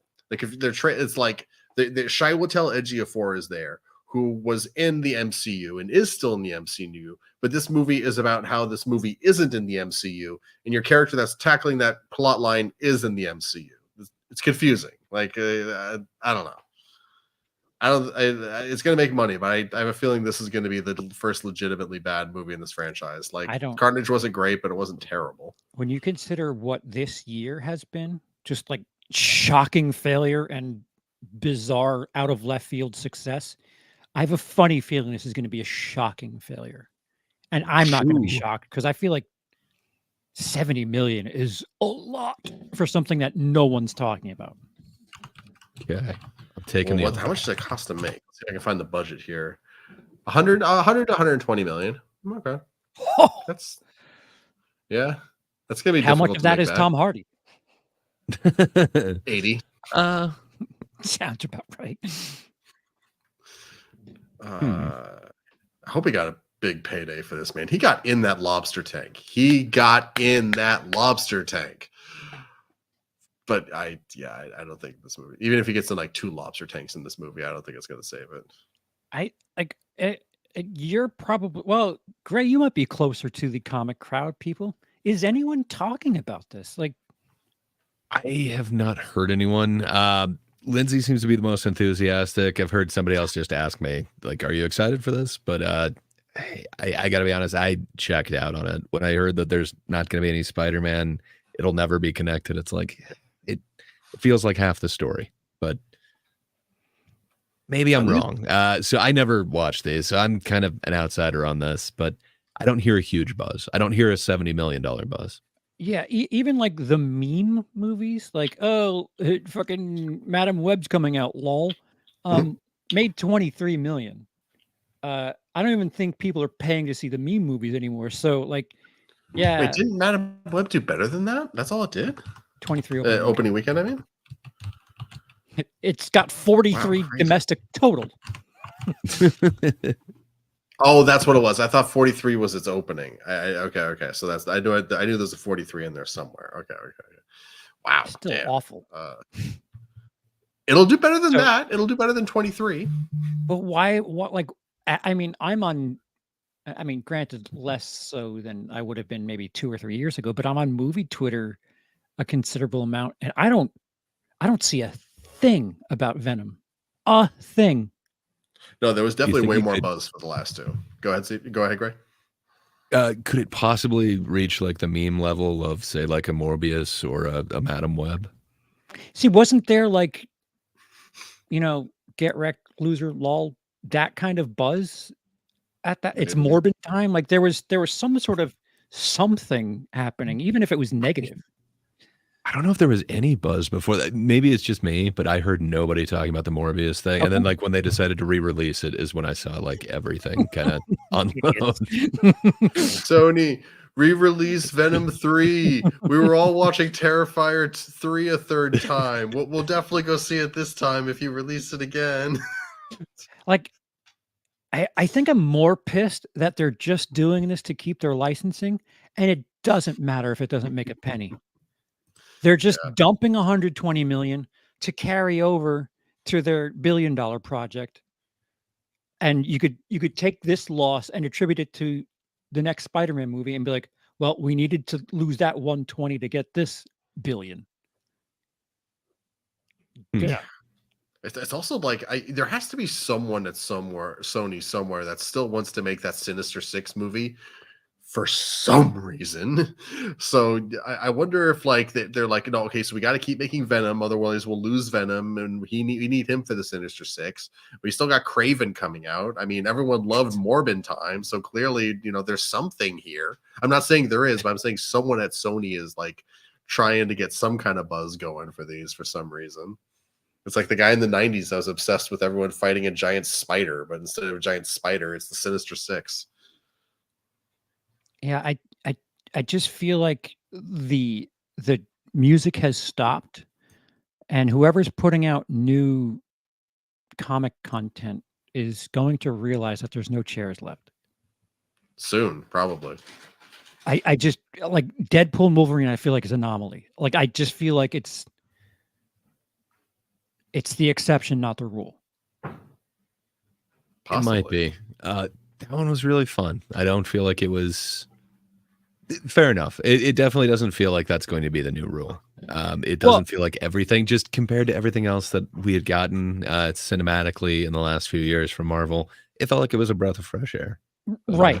Like I've been like comatose. I've had like fatigue for years.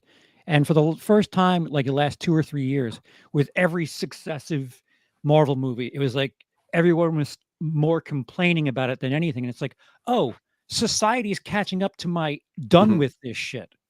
And I feel like everyone's on Marvel though. Like the last couple DC movies, like Aquaman 2, Shazam 2. Actually, how did Blue Beetle do? Before I condemn Blue Beetle, I think that did okay, right? It wasn't amazing, but it wasn't the $1 billion movie that everything did a few years ago. Right. Yeah, I think they took the printing blank checks for granted in the mid 2010s, and it's just like, yeah, we'll do another one. All right, what's the story? Doesn't matter. It's the same thing people recognize. Yeah, that's not enough anymore, I don't think. Never mind. Blue Beetle definitely lost money. Number? 130 worldwide, 104 budget. Ooh, yeah. Blue Beetle. I mean, it's not horrible, but you're not paying for the advertising costs. Madam Web made 100. Total. Made 100. Wow. Total. It didn't look super cheap. That's not good. Yeah, damn. Okay. Well, sorry, Blue Beetle. Sorry, Jaime. Yeah, I just think the clock's run out. It's time to start cashing in on this borrowed time. Well, it's always been a question of when it's going to happen. I mean, musicals were a thing, and then they weren't. Westerns were a thing, and then they weren't. I don't know. There's probably another one. The difference is they did 310 to Yuma. They did that remake. Then they did the remake to the Coen Brothers, the True Grit. They did well. They won awards. Yeah. But Hollywood didn't say, oh, here's 50 a year. It just kind of was a small thing for a Hot Pocket. Yes, Hams. Silent films were a thing. And then they weren't accepted in 2011 when we got silent movies. So, ha! Yeah, so like, just because something is neat for a moment doesn't mean it needs to be a complete different category within the industry. I think they've just been riding this a little too hard. Well, it was like fantasy before Lord of the superhero stuff, right? Between that and young adult stuff in the mid 2010s, or like that just dried up dystopian. Fast.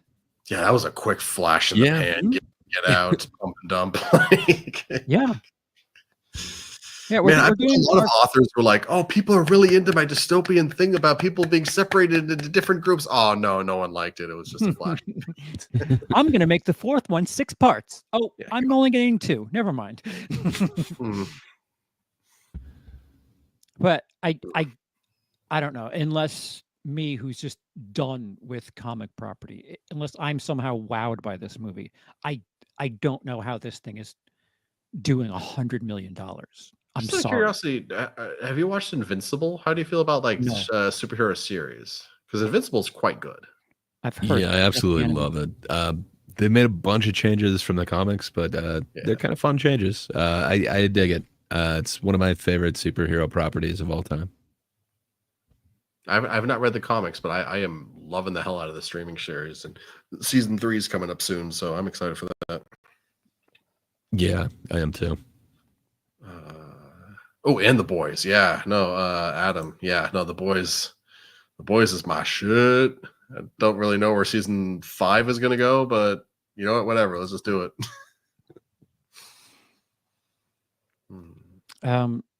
Yeah, I don't know. Venom is Tune in. So we're all are we all under for 70 million? I'm going over, but I want it to be under. But you know, I'll take one for the team. Gray I'll is shorting my vote. Yeah, just I'm gonna just try to like, you know, point to the fan in the baseball stadium and like really fall on my face flat if I fail. I'm gonna say 51. Under. Ooh. You're saying under. Yeah, 51 under. So 70 minus 51. No, I'm gonna say it's gonna make 50 million this weekend. Well, we just need over under. Okay, fine, under. 70 million. God. I'm trying to be cool and you're trying to make me less cool. This whole thing makes us less cool. Sean, Hey, I don't hate Venom. I'm saying it's going to make yeah. over 70. I mean, I'm going over on this one. The scale for how I like Venom is how many lobster tanks is he getting into, and he got into one in the first movie. I kind of like it. He got into none in the second movie. Wasn't really into it. We'll see how he does in this third one. That's where I'm going to just leave it at that. Also, the 90s Venom and the Spider-Man cartoon was incredible. How have they consistently fucked up Venom? It's Venom. I mean, it's Tom Hardy, though. I will put that on Letterboxd. Tom Hardy. Everyone does love Tom Hardy. I don't know. Actually, you know, does everyone love Tom Hardy? I feel like he gets pushed back sometimes. Like, do people actually like his Bane? I feel like his Bane has just kind of become a joke. I think it's less of a joke than the previous Bane. The dude. Oh, yeah, that one was very bad. But fair enough. I don't know. I enjoy that performance of Bane, and you know, people do icon. I think it's reached iconic status with the amount of imitations people do of it. I dig it, man. They did something weird with it. Right there with you, Jacob. Jessica Jones season 1 is one of my favorite. Just anything's ever. Hold it. Oh my God, did season 2 fall off the map? But season 1, it's the good shit right there. So sticking with Netflix, both Lindsay Gray and I saw the Anna Kendrick directed. Oh, I didn't see it, sadly. Oh, okay. So talk about it. Yeah. Gray, it's called Woman of the Hour. Yes. You saw it? You saw, yeah. Yes, I was trying to remember what it was called. Sorry, I was lost in my mind. I believe it's Woman of the Hour, and it's Anna Kendrick's directorial debut. Mm-hmm. It was kind of interesting. It is. I guess I can understand why she wanted to focus it around this one particular event, which there is a real serial killer who managed to make his way onto the dating game. It's kind of a well-known story, and there is actually footage of it. What? Yeah. So that's kind of the conceit of it. And there's some other stories that kind of happen, and then they're all kind of tied together in a way. It's kind of interesting. I like some aspects of it, but I don't know. I watched a behind the scenes thing. Like at one point they show a roof because in the location they happen to actually have a real skylight there, so they had to show a shot from the roof. And I think there's a bunch of weird choices kind of like that I don't know, they don't seem to be to kind of progress it along. It's more like, hey, look at this. But maybe I'm wrong. I did enjoy one shot of it in particular when two characters are getting into a car in the desert. The camera is kind of tracking one character get in, and then it does kind of a push, and the second he closes his door, you get to see the side view mirror, and it reflects the second character's face. That was a really cool shot, but those were kind of few and far between. Other than that, it seemed kind of standard, like any of those Netflix kind of here's the true crime reenactment. This movie is very push and pull happy. I counted 4 in a row where they pushed into a thing and then pulled out, and then pushed in and then pulled out. It's just like, what are we entering and leaving so quickly for? It's a cute cinematography gimmick, but when you do it consecutive like that, it's weird. I feel like the two parallel storylines, the A plot and the B plot, even though one of them is like taking place in the past and like catching you up with things, it takes away the tension from when Anna Kendrick and the guy like are you know, in each other's presence for the dating show. Like Okay. we all know that he's bad news, but the way they set up the game show thing, they make it seem like he's kind of her hero during that. Um, it's just very sloppy in my opinion. I feel like the cinematography is good. But as far as like reasons behind separating the two stories and telling them out of order like that, and at times it feels a little heavy-handed with the feminist messaging. Um, because like we don't need to know that she's an actress. Everything about what she does leading up into um that game show sequence, she's got like no spark, no charisma. And then suddenly she decides I'm going to change the questions and be snarky and charismatic. Nothing in that movie has shown you that she's got that sort of attitude. So what? Because she doesn't like the way that the the game show is going, she's going to change everything and suddenly be this person we don't know of as being established prior to that. Yeah, Interesting. I think I interpreted it a little bit differently. Cool. So this is kind of like the one event that we actually have of this, like everything else, like they're kind of piecing together from like photography and from the stories. Like even at the end, they mentioned that like we don't know how many people he may or may not have. They say there may be as many as 130 victims, and oh my god, yeah. So I don't know. I guess I understand why they're focusing on this dating game thing because, there is actually footage of this. You can kind of see this thing, but I think it's one way to kind of tie it into a piece of history that you can actually kind of look at and view from a different angle. I had been familiar with, there's a couple different kind of documentaries on this particular guy. There might even be a Netflix one that I watched at one particular time.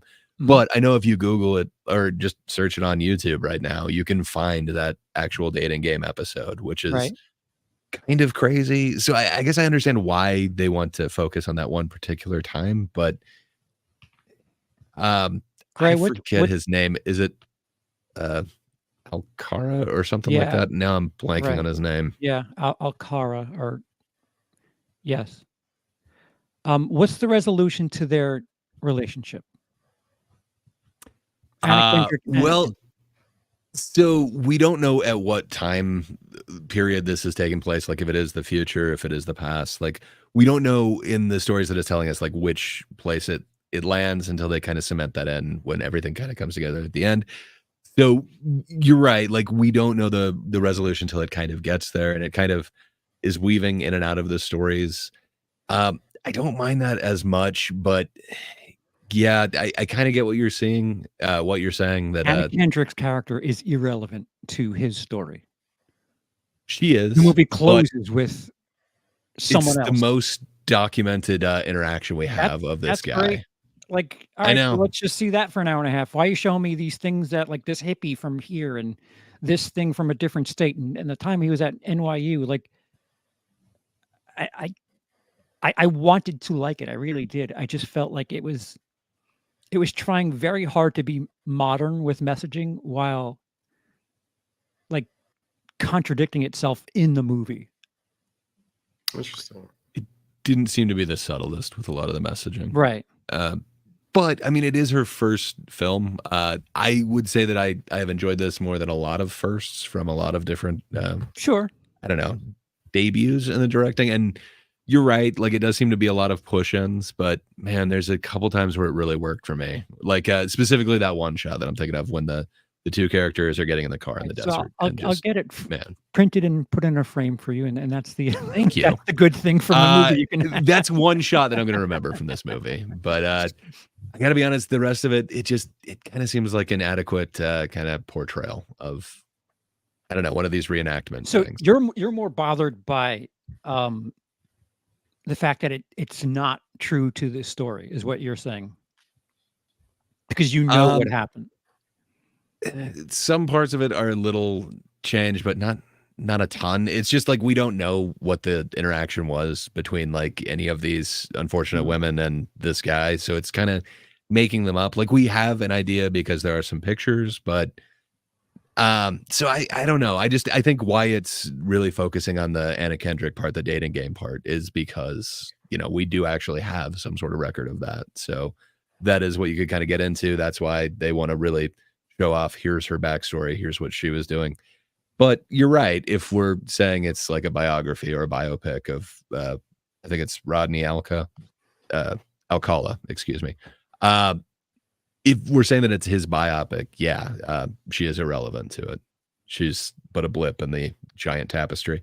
But I think it's more focusing around this event, that the one thing that we have, like kind of some concrete evidence or record of, where everything else here is kind of, we don't know. You know, he appears to be a liar, and you know, he's no longer with us. So I don't know if we'll ever get the truth on a lot of these interactions or whatever. Yeah, I just feel like it doesn't know what it's doing. It feels like it's at least two different stories, and I don't know if you're going to try to stay true to something that really happened, just stay true to it. If you're going to, you know, dramatize things, lean. I mean, like, I think Netflix might be getting in trouble for dramatizing truth. So I don't know. It's not the worst. I agree with this. The cinematography is great.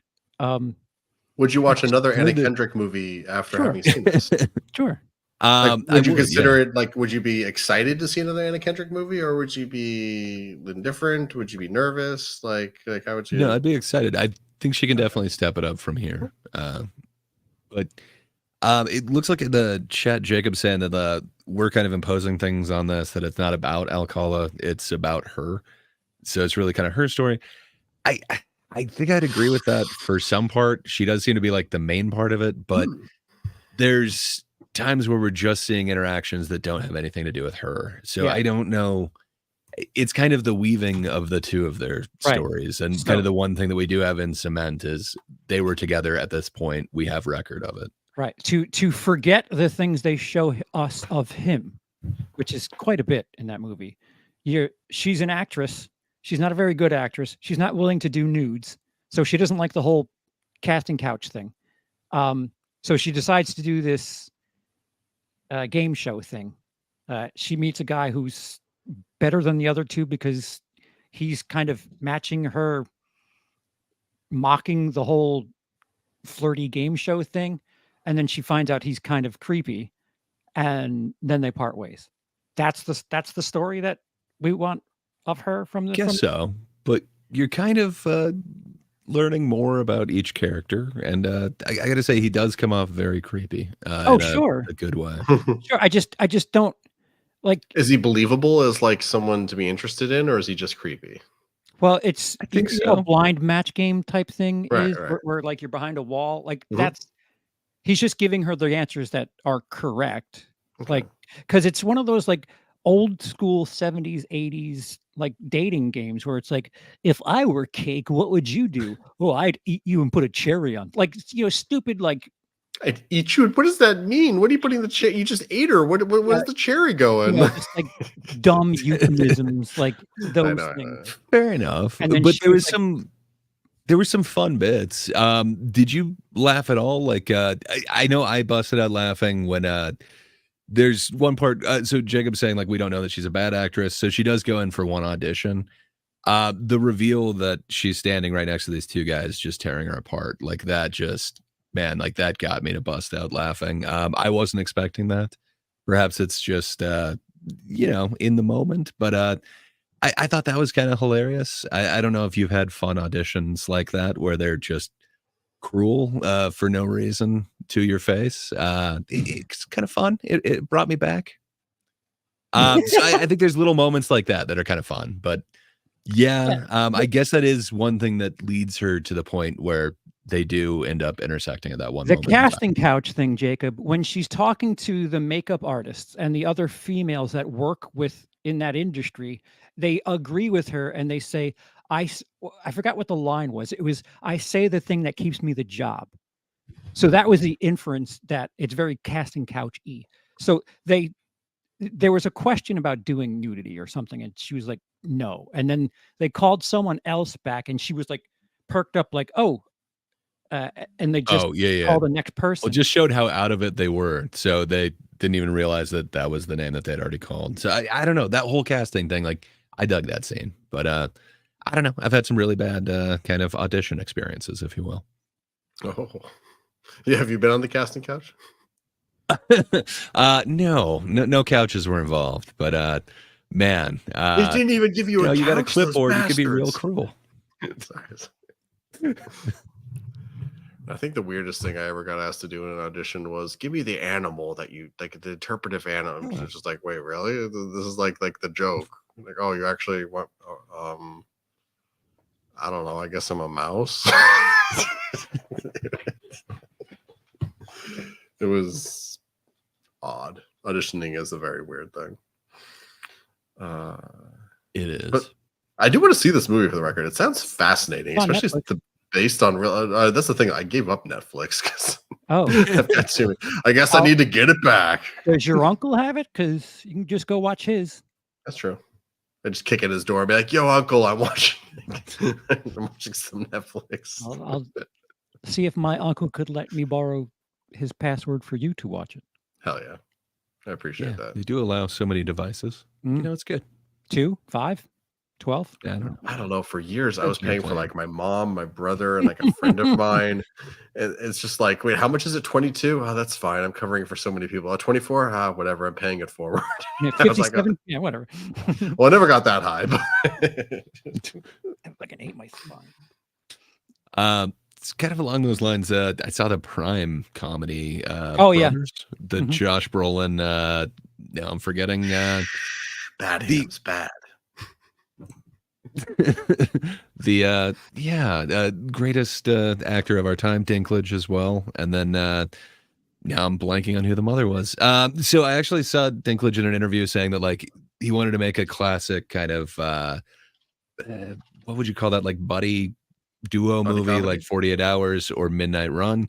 So that actually got me in. I was like, okay, sweet. And it's not a bad movie, but it is not 48 Hours or Midnight Run. It's kind of fun. It's so Josh Brolin and Peter Dinklage are brothers, and they were raised into kind of a family of crime, and it's kind of the family business. But yeah, they might get pulled in for one last job. So it's interesting, but overall, I'd say watch Midnight Run or 48 Hours. It's a little bit better. What about Logan's Run? I would take Brothers over that. We know the story of Logan's Run. Running Man. I'd go Running Man. Come on. How do you beat? Honestly, I'm just making dumb jokes right now for the sake of the meme, but I am excited for Edgar Wright's Running Man. And I don't know if it'll be good, but I'm fascinated by what that man could do with Running Man. Mm-hmm. I'm excited for what he could do with Twilight. Like you put Edgar Wright in something, I'm intrigued at the very least. Yeah, I wasn't super crazy about Last Night in Soho. Oh, sorry. It's so amazing, man. You were wrong in this. The dance scene alone with all the what does he call them? The Texas change or whatever. Well, but like the actresses keep switching out. It goes between. They're doing that in real time. Like there's this behind the scenes thing that is just so amazing. But he loves it. I think it's the Texas switch is kind of his thing. It's also it's kind of amazing. I love what he was able to accomplish with that film, and give it another shot, man. Maybe I should. I actually went and saw it on my birthday with like a bunch of friends, and we all kind of walked out of it being like, I guess that was okay. And then we went and got drunk. But a technical marvel, like when like she's like sitting there like next to the mirror, and it's not her, but it's the other one. I don't want to get the names wrong, so I'm just not even going to say them. Very impressively made. I just feel like it kind of falls apart in the third act, but who knows? Maybe I should watch it again. It's Edgar Wright. Dude's made some of my favorite movies of all time. I need to watch Space too. I never saw Space. I need to get on that. Ooh, you're going to notice a lot of his early movies, like their origins. And I can see the DNA. Yeah. Yeah, definitely. It's fun when you can see that, but that's also fun when you go and watch like early Jackson movies, and you're like, "This guy made Lord of the Rings." Oh, come on. Bad Taste is amazing. Dude, the Frighteners is awesome. I adore Frighteners. I adore Bad Taste, but it blows my mind sometimes that it's the same filmmaker. Anything else we should go over, guys? Any last thoughts on anything? Feels like we've been going for a little while here. I think that was it. The one thing you asked me to remember was the thing that we already did, the Bloomhouse AI thing. Yeah. I wrote it down and forgot about it till now. But yeah, we hit it. We did it. Yeah, we definitely went over it. I haven't caught up on Agatha all along, but I've been hearing good things about the last part. Oh, and we got a super chat from Marcy.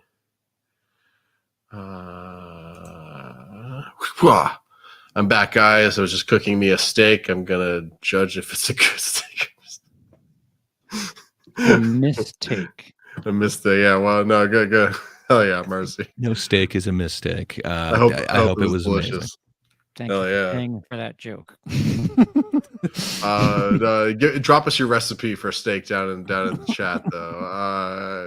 I'd love to see what you got, bud. Also, tell us when you watch this. Those of you in the future. Yes. Oh yeah. If you're watching this and it's not October 20th, 2024, please tell us when and where you watch this, and if the world still exists, or if it ended on November 5th.